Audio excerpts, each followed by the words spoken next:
بس انا بعتذر جدا لحضرتك على اللي حصل. لا ده موضوع بسيط جدا، كان في زميل ليا كده عنده بضاعه انا هخلص فيها حاجه.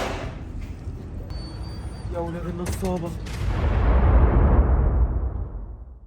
ايه دي ساعه ب 2 مليون جنيه؟ ليه يا عم يا ساعه استجابه؟ ايوه وركز بقى معايا عشان العمليه المره دي عايزه دماغ فايقه. طب حس كده بقى، قوم اعمل لنا قهوه بوشين زيك كده. مشكلتك ان انت كمان بوشين، بس وشك التاني انضف من وشك الاولاني. انا اول مره اشوف واحد بيعرض لنفسه، لا وكمان بيشوط. طب ما تشوط بقى معايا في العمليه اللي جايه دي عشان الجون فيها بيجيب الكاس على طول. يا اخي والله بحبك، ايوه كده اضرب وداني بالارقام. العمليه اللي جايه دي هتكون على اسماعيل السيد. ابو ضحك يا جنان؟ لا يا خفيف، اسماعيل السيد اللي انت قلت لي عليه في الكافيه اول امبارح. الراجل ده عملت سيرش عنه وعرفت ان هو من اكبر مستورد الموبايلات البايظه في الصين. الراجل ده بيستغل الناس ويضحك عليهم، بيبيع لهم موبايلات استخدام مره واحده فقط. الموبايل من هنا يفصل شحن ما يتحطش على الشاحن تاني ولا يشتغل. عمل من ورا المصلحه دي ملايين، فاحنا هناخد من التورتايه دي كلها سلايز واحد بس سلايز واحد بس عشان الدايت. سلايز واحد ماشي. فالعمليه المره دي هتكون على اسماعيل الصين، وهيشتري الساعه دي ب 2 مليون جنيه. اسماعيل الصين هو ده اللي عليه الدور.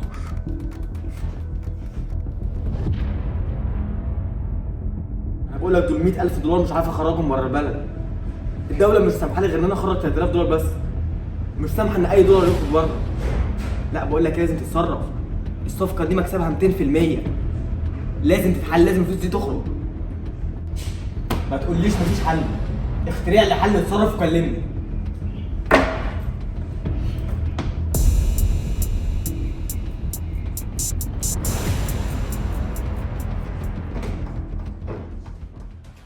فانا حسب دراساتي وحسب الابحاث اللي عملتها عرفت ان هو بيروح كل يوم في نفس الوقت الكافيه، وعرفت بيشرب ايه، وعرفت كل تفصيله، عشان كده لازم تكون هناك.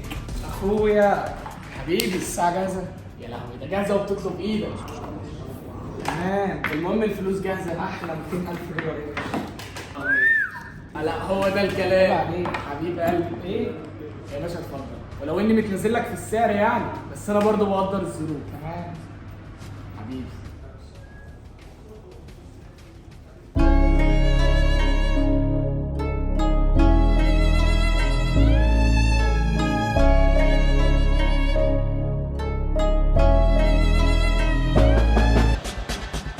شفت بقى اللي حصل؟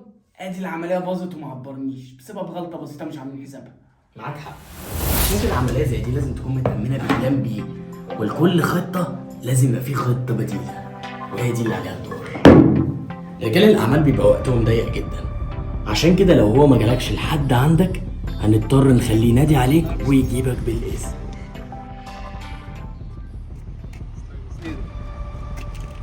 مين الحيوان اللي واكل؟ هطلع ازاي انا؟ هترجعوها لنا امتى؟ هي دي فلسطين اللي انتم محتلينها يهودي.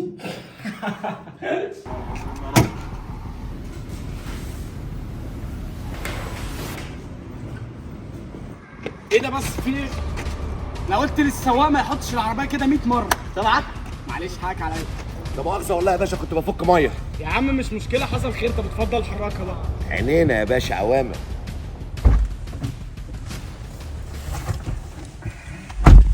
اتفضل اتحرك بسرعه يا سواق. عارف انا مشكلتي ان انا ما ربيتكش. طب بمناسبه نجاح العمليه ما تشغل لنا حاجه بقى، ولا اقول لك انا اللي هشغل؟ لا انا بس اللي اشغل، انا الدي جي هنا. شغل يا عم زي بعض. Down back in my bag and I ain't gotta brag, I do this shit for real. When we was down and we had nothing, we had to share a meal. We put the shit in بس انا بعتذر جدا لحضرتك على اللي حصل. انا كريزي بيه صاحب شركه واتشت. واتش بتاع المسلسلات؟ لا احنا لسه واتش بس بتوع الساعات. اسماعيل السيد اكبر مستورد محمول من الصين، اشهر من نار على العالم. يا نهار ابيض انا واقف معاك. ده حصل لي الشرف النهارده يا باشا والله. بس انا تقريبا شفتك جوه كنت بتخلص في صفقه ساعات، انت تقريبا عندك ستور ساعات؟ لا ده موضوع بسيط جدا، كان في زميل ليا كده عنده بضاعه ب $200,000 محشوره في الميل، فكلمني قال لي خلصها له عشان برضه الفلوس حرام يعني ما تضيعش عليه صفقه زي دي. خلصتها له يا باشا، دي حاجات بسيطه. دي نفس المشكله اللي معايا. طب ما تفهمني الموضوع ده. طب حس كده بقى، احنا مش هينفع نتكلم هنا، تعالى نشرب فنجان قهوه واشرح لك كل حاجه. اتفضل طبعا. الساعه دي في 6 منها بس في العالم كله، بس انا عايز اقول لك بقى ان دي مش ساعه عاديه، ده بنك متحرك. تقدر تخش بيه اي بلد انت عايزها وتخرج بيه من اي حته ولا حد هيكلمك. هتلبسها في ايديك وفي خلال 24 ساعه تقدر تفكها لدولار او ذهب زي ما انت عايز. ياه 2 مليون؟ 2 مليون بس.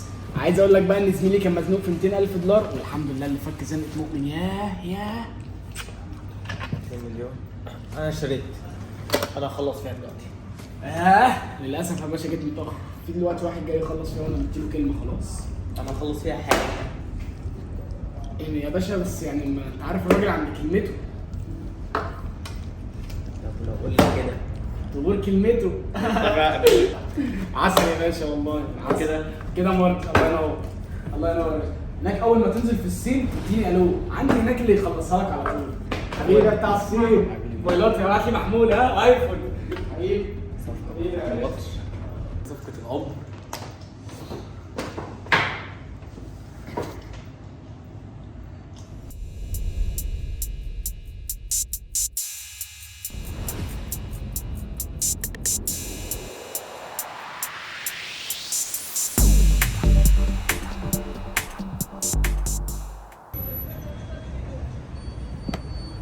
يا ولاد النصابة طلعت فالصو.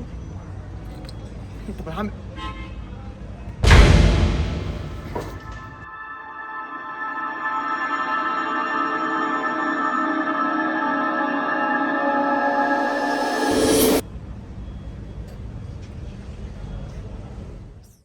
تم نقل الراجل الاعمالي المصري اسماعيل السيني المستشفى يا جماعه. الراجل جاله ازمه قلبيه. بطلوا حاسد بقى، بتعملوا ليه كده في الناس؟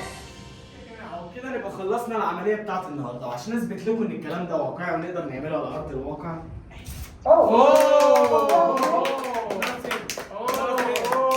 ملهاش قيمه.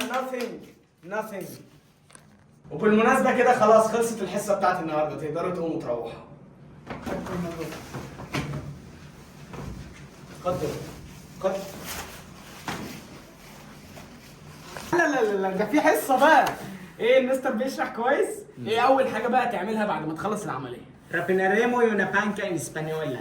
روح يا شيخ ربنا يوفقك.